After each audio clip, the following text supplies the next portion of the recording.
think I don't know all your pranks. You're dangling after the director's daughter.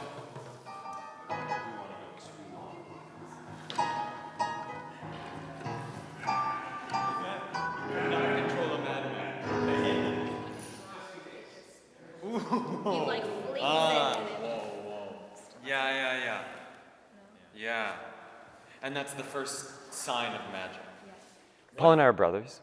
So the story of Fratellanza begins a long, long time ago. We were doing little performances ever since we were young, torturing our family by stringing up curtains in the living room and hoisting them up, breaking things in that way. And even though we both went away to our own places and did other things, while we were in those places, Paul was more interested in solo performance, and I was doing classical theater in Chicago. We realized that even though we hadn't worked with each other in a long time, we were becoming more and more interested in the same kind of things. And one time, we just said, why aren't we doing this together? And that was about 2 years ago now. And that's why we started doing things together. Fratellanza is a theater company who wants to bring big stories to all kinds of audiences. The way that this whole thing works is through everyone feeding off of each other, support, a creative, collaborative environment where people can just play. So the show is not something that's completely scripted. It's not something that's completely staged and choreographed. It's constantly going to be changing, so that's really, really exciting because that's not something that just falls into your lap as an artist. So I'm really excited about that aspect of it. This is one of my favorite creative projects that I've taken on recently. What we've been doing over the last few weeks is I've been coming to their rehearsals. They have a piano at their space, and they'll show me a scene that they've been working on, and then I start improvising based on their scene, and so we start improvising together. They're improvising the acting, and I'm improvising the music. There could be a little bit of that detail just in maybe the gold chains. Exactly.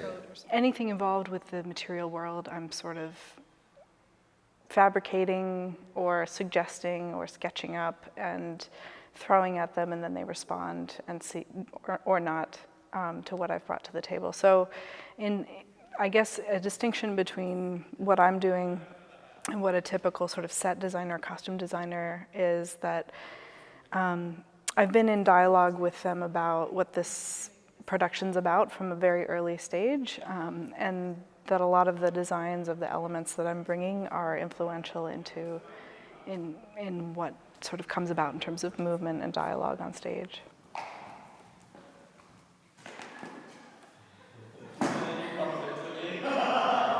When we made Fratellanza, we decided that at its very heart would be games.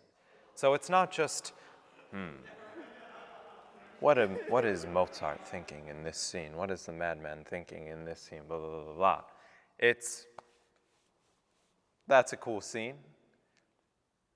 It seems to me that this scene rocks back and forth from one character to another.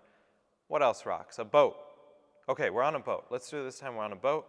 I'm sitting across from you. We're having dinner, but we're on a boat, and it's a big boat. It's a boat the size of Detroit, and so it rocks real slowly, but it rocks nonetheless. And so during the course of the scene, we will rock. And first you're over me, and then I'm over you. And what does that do? And all of a sudden, you have a new dynamic. Now, is the whole show going to be two actors rocking back and forth, sitting across from a table, drinking imaginary wine?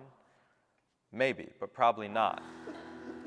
It's like, this is the first time I've been in this space, and already it's like, how can we use that rope? How can we use that basketball hoop? How can we use that stairwell? How can we just stall people's lives for 2 hours or an hour and a half and present something that is not quotidian? It constantly just makes you want to lean forward instead of a more staid approach to theater. I think it creates something that is incredibly engaging. In Detroit, you get an audience that's awake, that has come to enjoy themselves. You want something to happen that night, not just to present something that's been created in a studio somewhere. You want to, before every show, kind of kick it in the butt so that during the show, as the performance is happening, the actors are happening, not just the characters. We want to be on the frontier of creating that for ourselves and making other people realize that this is a good place to do that. I've done theater in Chicago, Brussels, Montreal, New York, and I've never seen that ever like I've seen it in Detroit. I can say that confident.